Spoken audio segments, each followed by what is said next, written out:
friendship that'll never ever end.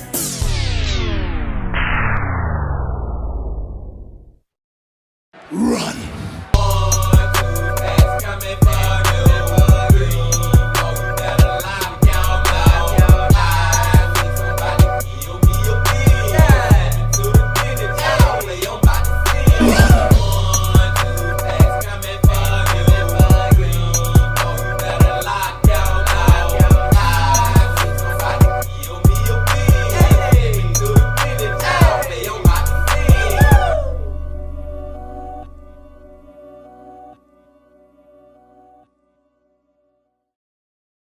It's a beautiful day in the neighborhood. Reaction Beanie, yo, 319. Day in the neighborhood. My brothers and sisters. Man, y'all, last Wednesday we didn't get the opportunity to check out this man's latest video. But this Wednesday, we're going to take that opportunity and we're going to check out this man's latest video. And that man that I'm talking about is Mike from That Chapter. That Chapter Wednesdays, y'all. Hope y'all doing excellent out there today. And I'm glad that you came on back to the channel once again. Fuck with the bean. And the title of the video is Comedian's Dark Obsession Has a Horrifying Ending. Now, I'm just sitting back, man, trying to just figure out what is this dark obsession, because I just feel it in my bones, y'all. I already know it's gonna be something completely like crazy, like ludicrous, like what the is going on type of video, man. We already know it's about to get crazy, y'all. And I also wonder, does it have something to do with him being a comedian? You know what I'm saying? Is it tied to that in any way? What kind of freaky, crazy, murdering fetish this man got, my brothers and sisters? I don't know. But we finna see. But before we see, y'all know what y'all got to do. Get whatever you might need. Get what you need. We back to That Chapter Wednesdays. Y'all got what y'all need? Y'all ready to go? Then let's fucking go.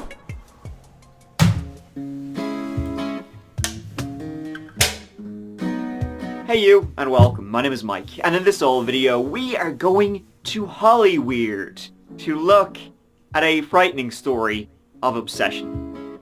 A celebrity therapist was very good at talking to people, getting them to open up, be honest, and helping them. However, some people, well, an ex couldn't be helped, or maybe shouldn't have been helped. And so a obsession began, which only became more and more dangerous. Eventually leading to, well, something you would not wish on anyone. Except, you know, maybe, like, the person who did it? She'd had enough, he hadn't, and no would not do. Let's give it a go! Let's give it a go! And get whatever you may need. And it sounded like he had an obsession with a person. You know what I'm saying, y'all? From just the beginning of that, with that lady, it sounded like. I was thinking at first that like he had some type of fetish obsession with something that he liked to do that was evil and people end up dying from it. But it sounded like he was just crazy over this damn lady. I don't know. But let's go.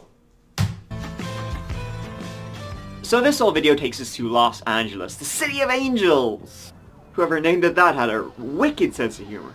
On January 16th, 2020, at the JW Marriott in downtown LA, well, there was a big ol' event happening, and that is where we will begin this story. It was the annual XBiz Awards, the Oscars for the adult film industry, featuring a whole heap of actors who I definitely am very unfamiliar with and haven't seen their work. All the stars you've seen, you know, inside and out, were there, along with some people who were adjacent to the adult film industry. One of those attendees was a woman named Amy Harwick, a therapist who worked in West Hollywood. She specialized in family and sex therapy and had recently been working with Pineapple Support, an organization that provides free and low-cost mental health support to adult film industry folk. Amy Harwick was 38 years old, you know, and very accomplished. You know, like a celebrity therapist. She had written a book, she had done all the public appearances, and things were great. And so it wasn't surprising she would be on the red carpet that January evening, surrounded by photographers, and it was all smiles, glitz, and glamour. However, there was a dark shadow there too. One of the photographers in that sea of cameras knew Amy, or thought he did. And when he saw her, he became red in the face. With anger, with tears, both. He walked up to Amy and said, "Hey, it's funny seeing you here." But like not in a friendly way at all. Amy and this guy, they had a few words. You know, Amy she was always described as a super empathetic, kind person. So she was trying to calm him down, only he was getting louder and louder, and scarier, causing a bit of a scene. And he was saying she had ruined his life. See, this encounter was completely random and unexpected, but it would spiral out from there. He was saying she had ruined his life, but tragically, 1 month later, on Valentine's Day, he would ruin hers. Wow. She's screaming, she's thrown to the ground. Like, I wonder what he mean by she ruined his life.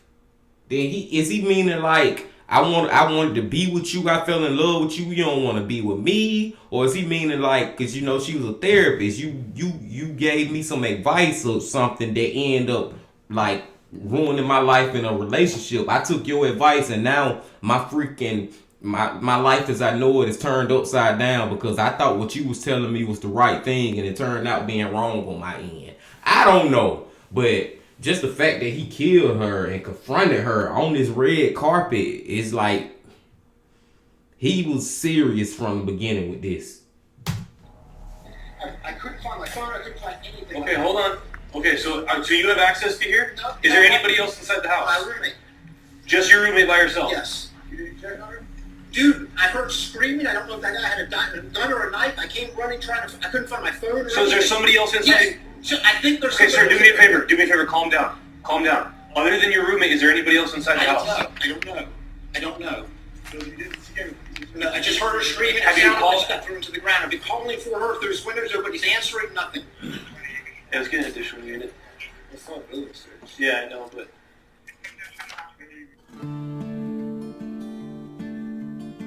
Amy Harwick was born in 1981, the adoptive daughter of Tom and Penny Harwick, growing up just outside of Philadelphia. Amy was very close with her family, and even when she would leave and move to the West Coast, she would still fly home pretty often to see them. Amy was someone with a lot of drive, and so when she was 20 years old, she was like, on Audi 5000, she up sticks. She moved to LA to continue her studies in psychology. And from there, well, Amy was a master of reinvention. She was a master of networking, and she was just a really nice person, you know, people wanted to get to know. And the fact that she was real pretty didn't hurt. She started out as a personal trainer to the stars, releasing a DVD. Then she worked for Playboy, she modeled. It took a really long time for me to figure out who I was as a person, and I think I'm still figuring it out, but it's been a long journey. She bartended, she ate fire, she go-go danced, she did it all, and she had the confidence and the ability to put her money where her mouth was. And she worked hard to make friends, all the while studying at California State Polytechnic and later Pepperdine University. And it was in 2010 that Amy fell in love with a guy named Gareth Pursehouse. Gareth worked in IT, but he was also an aspiring comedian, photographer, a little bit of everything. Look at you. Born in 1978, he was from San Diego, and much like Amy, he had moved to LA to follow his ambitions, to get away from the glass ceilings so many other towns have. He was a little less successful than Amy, though a lot less liked. Less talented for sure. His dream of being, you know, real funny, tell me a joke funny man, you know, that dream was not going, far. Here he is on the Kill Tony podcast in Austin. Hello, everybody. All right, let me spin around this. There we go. Well, thank you very much. It's great to be here in all the best parts of entertainment. We've got most of a band. We've got morning radio sound effects. Sometimes a full band when a toy kazoo comes from the ground, raises from the grave, takes over Tony and starts singing. It's wonderful. It's a wonderful time. I think he froze. I was talking to an ex from a long time ago, and she told me that before... Talking to a what? I was talking to an ex, Uh-huh. and she told me that when we first met, she thought my personality meant I had a small dick. And then I talked to another ex, and she told me the same exact thing. And I just want to make it perfectly clear right now that my dick size is private. Great stuff, Garrett. But you... What the fuck, man? That was so terrible, too. It was almost funny. Like, for real, man. That was a horrible joke, bro. But no, man, I just wanted to say it's so crazy how you would look at this dude, he look regular, just trying to, do his comedian thing, and come to find out he a freaking murderer. Like, we walk amongst killers and see killers on TV and just in real life every day. Social media, whatever, and you just think they freaking normal people when you're in Walmart. And lo and behold, they are freaking murderers. Or soon to be murderers, or whatever. Crazy. You know what Amy saw? She saw something in him. Her friends, not so much. According to one friend from a Rolling Stone article, they would say he was like the king of mirroring. Your mannerisms, your likes and interests, which is like the most basic, please like me thing ever. But he would always do that to everybody. You like ice cream? He fucking loves ice cream. You like skateboarding? He grew up skateboarding. He was also pretty overbearing towards Amy. She, a free spirit, him with a cage. Now, she had her own abandonment issues, and he was only too happy to always be there. Like, always. In fact, it would be a year and a half into their relationship that Amy filed a restraining order against him.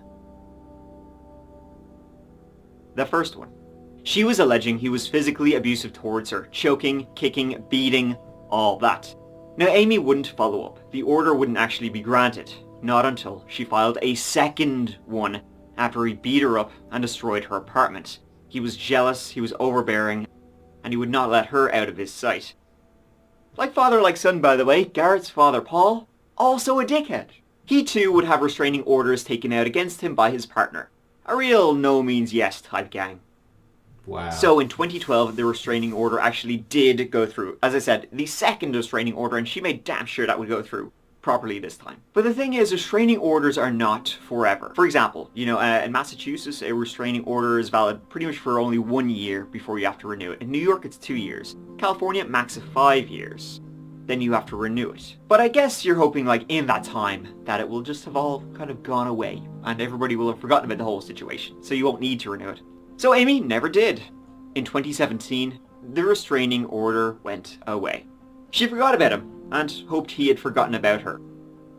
But she had her suspicions. Okay, Game of Thrones, first season. The brother and sister are up in the castle, and then the kid sees him through the window, and the brother has to go and throw the kid off and to kill him. And even though it's evil, I feel kind of bad for the brother, because even though he doesn't want to do it, his sister insisted. The funniest thing about Garrett, other than those Manson lamps, was that he called himself a comedian. This dude got some weird ass jokes. Like, bro, that was creepy. That's not funny. That's creepy. That's nasty. Over the ensuing years, she'd get some cruel texts, emails, find stuff written about her online that was blatantly untrue, but she never knew who it was. 4 years after the restraining order went through in 2016, she came home one day to find that her computer had been erased, her photos had been stolen, and she never figured out who had actually done that. But again, she had her suspicions. However, in the meantime, Amy went from strength to strength. She got a PhD. She became a licensed therapist. Evolutionary psychology says that possessiveness and self-interest are natural and normal for the human condition. But we need to watch when that bleeds over into our relationships and becomes relationship or sexual jealousy. You may feel this come up, feel this fear, and this message that it gives you is that your partner is failing some level of commitment to you, whether it's real or imagined. But then you act on it, whether it's through your emotions or through your behaviors, and that can become problematic. Typically, when people feel jealous, their first instinct is to grab onto their partner, maybe talk to them more, ask them more about things, snoop through their phones. But this type of behavior only pushes your partner away and doesn't solve the problem. She specialized in relationship and sex therapy, especially for sex workers, performers, not maybe the everyday crowd. She had a lot of patience and was extremely well liked. She dated actors, musicians, and most famously, Drew Carey. They were even engaged for a time before they, it's been reported, amicably broke up. Amy went on to work with Pineapple Support, helping adult film performers that were struggling with their mental health, and she released her own book, The New Sex Bible for Women. And so it was in January 2020 that there was some adult film awards going on downtown. Amy wasn't even due to actually go. See, the Pineapple Support, they were providing all this mental health support to a lot of actors. Their representative was invited. Someone else was supposed to be going, but they dropped out last minute, and so Amy said, hey, okay, I'll go. She didn't know Gareth Pursehouse was a photographer working there, and it seems he didn't know she was attending. Dang. A chance meeting. They hadn't seen each other in 8 years. Pretty soon she would be beefing up the old home security. Keeping yourself secure is very important. And in this day and age, I'm gonna come Mike with a commercial, y'all. But damn, man, like, what a coincidence, y'all. After 8 freaking years, they end up meeting back up with each other right there. And that end up being pretty much gonna cause the death of her. You know what I'm saying? Like, after 8 years, bro, you ain't let this shit go? Shit sad, man. Let's go back though, right here. And let's go. money back guarantee, so you know you can trust them. Thank you so much to NordVPN for supporting that chapter. Now let's get back. And so, back to the year 2020. They had been separated for almost a decade, and then, seeing her on the red carpet, Gareth Pursehouse confronted Amy Harwick. She was trying to keep him calm. He was only getting louder and louder. Amy then tried to walk away. He followed after her, shouting. Eventually, she was able to get away. But later on during the ceremony, he approached her table once again, trying to continue a conversation that did not need to be continued, but he really had to give her a piece of his mind, it seems. Amy, ever graceful, excused herself, and they spoke quietly somewhere else. But she was really upset about the whole thing. Like, as you can imagine, that's pretty, shitty. The next day, well, the same night, but at 3 a.m., she wrote an email to herself about this entire ordeal. Tonight, I felt very scared. I went to the awards show with Hernando. He's another therapist. When we arrived, we waited in a very long line to do the red carpet. As we were waiting, I saw Gareth walk by with a camera. Clearly, he was working. I decided to ignore him and just not looking in that direction. I thought maybe he would not notice me. He did, and she continues in that email. He was bringing up, texts she had sent 9 years ago. How do you even have them still? I'm pretty nervous that I'm more on his radar now. It terrifies me that he's been obsessed with me for 9 years. Thinks about me every day, can't move on, cries, and throws tantrums. However, I'm hoping that this interaction and the listening and giving him time may cause a neutralization in his anger towards me. Gareth then began texting her after finding her number online. Completely normal behavior, it seems. She replied something that's way too kind. I think it was really good that we were able to speak last night. I'm sure there's a lot more that you want to process and say to me, but I think that was a lot for both of us. I hope you were able to hear me last night when I said that I was sorry for anything that caused you suffering and that I forgive you for the things that you did to me.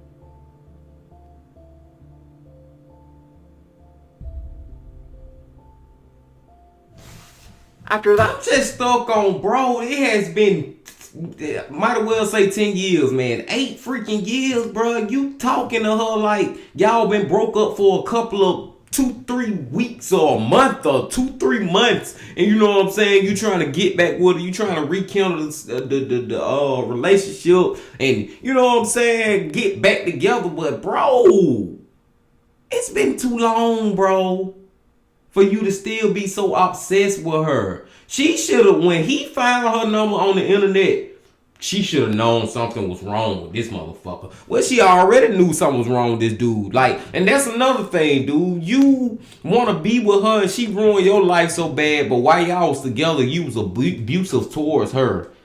Beating her. You know what I'm saying? This is just a messed up situation. that she was done. Garrett kept texting. She blocked him. That did not stop him.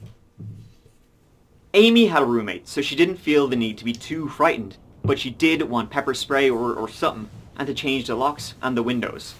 8 years it had been, and now it all came crashing back. He wouldn't stop texting her, calling her, emailing her, leaving her voicemails, shit she hadn't had to deal with for almost a decade. I have so much I need to say.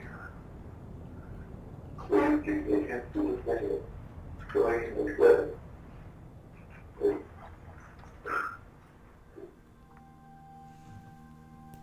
And it all came crashing back exactly 1 month later, Valentine's Day, 2020. That evening, Amy, who had been out at a burlesque performance with friends, was just arriving home at around 1 a.m.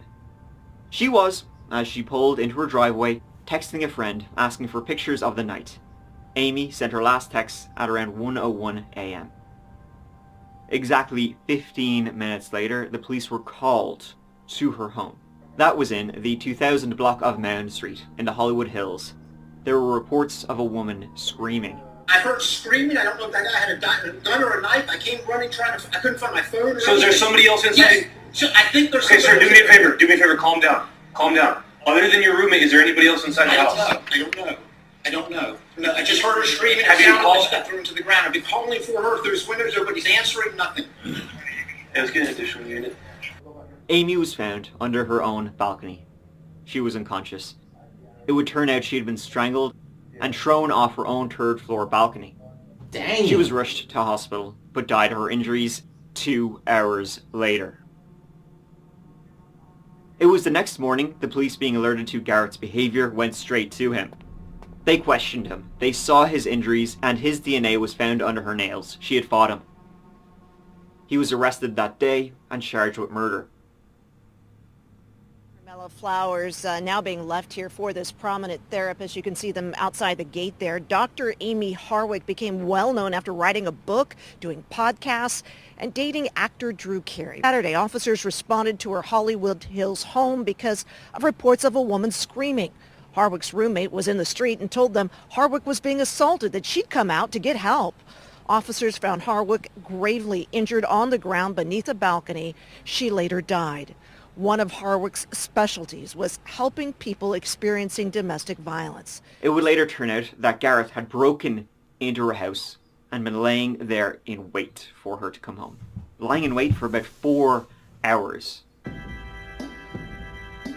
He had broken in shortly before 9 p.m., had attempted to disable her Ring cameras she had installed just 2 weeks earlier. Her roommate at one point heard a dish break in the home, but assumed it was Amy. It was then, shortly after 1 a.m., when Amy just arrived home after the show, she was texting a friend, and as soon as she walked into her own bedroom, that's when he pounced. He jumped out and began strangling her. Then, Amy's roommate, hearing the ruckus above him, as his bedroom was on the first floor, began screaming for help. He didn't know if the person attacking Amy had a gun or what, so he left the house to get help. And when he did so, that's when Garrett picked up Amy and threw her out over the balcony, killing her. Him throwing her off the balcony, that seems like it was actually a backup plan. He had other intentions. See, in the house, in the home, on the ground, you know what they found? They found a syringe filled with nicotine. Pure poison is what it was. They found that same brand of syringe in his home when they arrested him. Obviously, my name is a big thing right now, so if you could sell stuff as mine to like weird collectors, you should be able to get more money for it. You know that's a real thing. And same thing with my car. My car isn't paid off, so hopefully I can sell that for more than it's worth. They're the same thing. Got all the 6,000 jokes I've written from my Google Docs. I told them to get them and then turn them into a book and sell it online as my book jokes, because I don't make money. And here is Gareth in jail, still joking around after brutally murdering a woman he claimed he loved. That's what I'm saying, man. Like, it don't sound like he concerned that he murdered Amy at all. Like, he don't even seem he don't seem like it fazed him not one bit. And he talking like he gonna potentially maybe get out of prison one day. Like, dude, this dude delusional. He delusional on so many levels. He delusional about the laws and what he actually, the crime he committed. He delusional as far as like his relationship with that lady, being obsessed with her still after 8 years have passed by. Like, dude, this dude just, I don't know. Like, he one of them types where reality ain't real to him or something. I don't know. He seems to think his shit will be hot in demand. He truly is a funny guy. I need to get a pencil. I keep thinking of all jokes as usual. There's nothing to write them down with, so they're missing. But I do have a joke for you. What's the most feminine candy bar? Huh. Hershey's. Gareth Pursehouse went on trial in 2023, on trial for first-degree murder. He pleaded not guilty. Good afternoon, ladies and gentlemen. The evidence in this case is going to show that Dr. Amy Harwick was murdered by defendant Gareth Pursehouse because he was obsessed with her. She rejected his advances. Not only that, she cut off all contact. And to punish her for that, he broke into her house on Valentine's Day. He broke in there with a syringe loaded with a lethal dose of nicotine. And then he waited for her until she got home. He waited there for hours for her. When she arrived, she went up to her third-story bedroom and got caught by surprise by the defendant. Gareth's defense, yeah, good luck with that one. Okay, he did break into her home. But he was depressed, you guys. He was a little sad. And that syringe you found in her home, he was actually going to use that on himself. That's how sad he was. He just wanted to, like, have a chinwag with Amy before he, used it. The evidence will show that he was reacting from within this fog of depression, and that he was going to talk to her. That his only intention that night was to speak to her. The evidence will show that he never intended on killing her. The evidence will show that he is not guilty of first-degree premeditated murder. And he is not guilty of the special circumstance of lying in wait. He broke into her home. Had he not been there, she wouldn't have died that night. That is not in dispute. He set a chain of actions into motion that led to her death. But the evidence will show that he never intended on killing her. So yeah, he did break in, but he wasn't planning on killing her. He was just gonna, yap away to her for a little bit before he would kind of like do himself in. But, Amy, she was so shocked seeing him in her bedroom, as she, you probably would be. She did, she kind of fell, like Looney Tunes style, off the balcony. He didn't throw her off or push her off. She accidentally flipped and went off. She also accidentally strangled herself too. Man, defense attorneys can be so full of shit and such scumbags, man. Like, I get it, bro. I get what their job is. You trying to defend, you know what I'm saying, your guy at all costs. But, man, come on, man. This dude got there. I don't even care if he intended to kill her or not that night. He did. Point blank, period. That's all that matters. And then, like, in the manner that he did it, he literally threw this lady off a balcony knowing that there's 3 stories in the air. What the hell do you think gonna happen? You broke in her damn house. You in her bedroom at 1 in the freaking morning. Dude, you gotta have evil intentions. Shout out to Jose Ortiz, man. You gotta have evil intentions. Like, dude, man, come on, man. Lock this man up and throw away the key, please. Or give him the death penalty. After 7 hours of deliberation, he was found guilty. Good. The Superior Court of the State of California, County of Los Angeles, Department 107, case number BA 485-380, People of the State of California versus Gareth Pursehouse. As to count 1, we the jury the above entitled action finding defendant Gareth Pursehouse guilty of the crime of murder in the first degree in violation of Penal Code Section 187 subsection a crime as charged in count 1 of the information. It was in early December 2023 that Gareth was sentenced to life in prison without the possibility of parole for the murder of Amy Harwick. Accordingly, it is the judgment and sentence of this court that the defendant shall be sentenced to a term of life without the possibility of parole with respect to count 1 for the underlying murder charge, coupled with the special circumstance allegation alleged under Penal Code Section 190.2A15. Thank freaking God, man. He at least got that. I ain't gonna say I'm good with it, cause you know any sentence is not gonna bring Amy back. You know what I'm saying? Rest in peace to her, but I like the fact that it's life without the possibility of parole. Like all that parole mess, man. Get rid of that parole shit, man. Somebody commit a crime, man. Put them in jail for the rest of their life, and we not doing no parole, no 30 years, 40 years, no, none of that. At least the bare minimum should be life in prison. And like I always say, y'all, hell, they could have gave him the death penalty, and I would have been good with that too.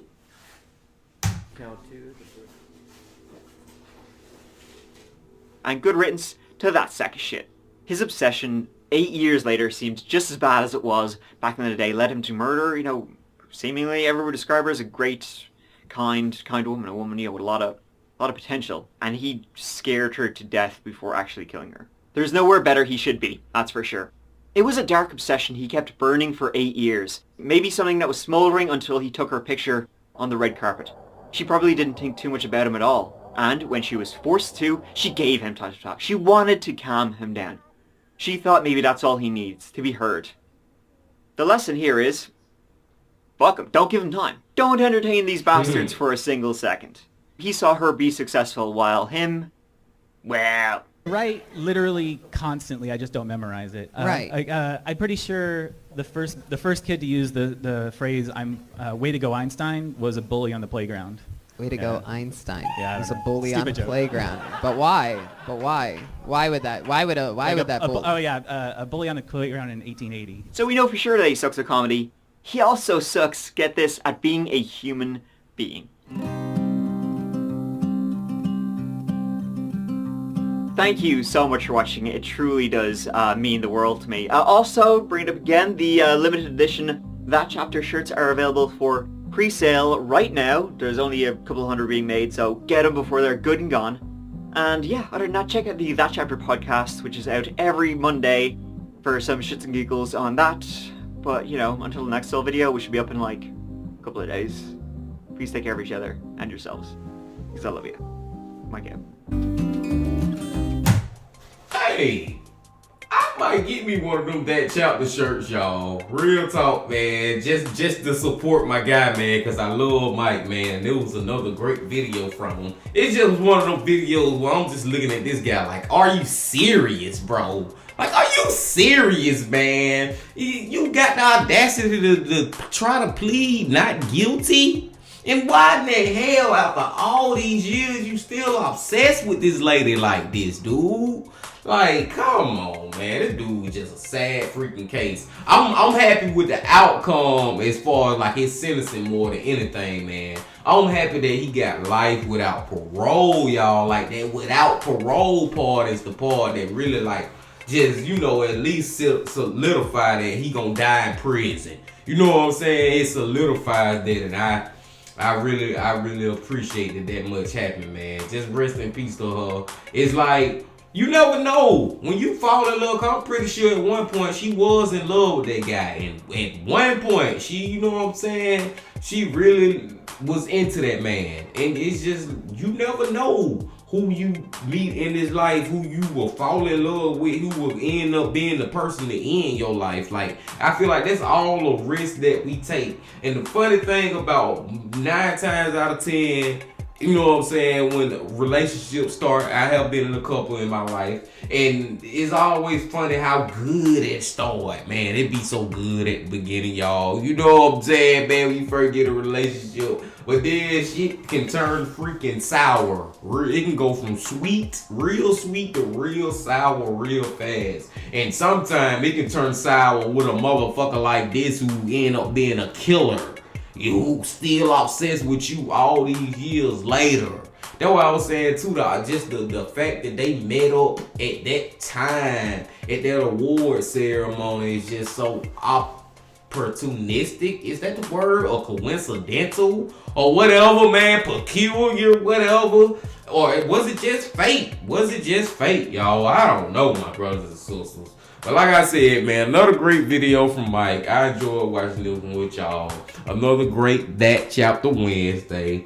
Y'all make sure y'all come back tomorrow, because tomorrow we gotta go to Jose Ortiz from Evil Intentions. But until then, my friends, also make sure that y'all hit that like button, your comment, subscribe, and do all that. And I got this to say right here. Love, peace, and happiness. Stay safe. Don't stop. Keep going. Yeah.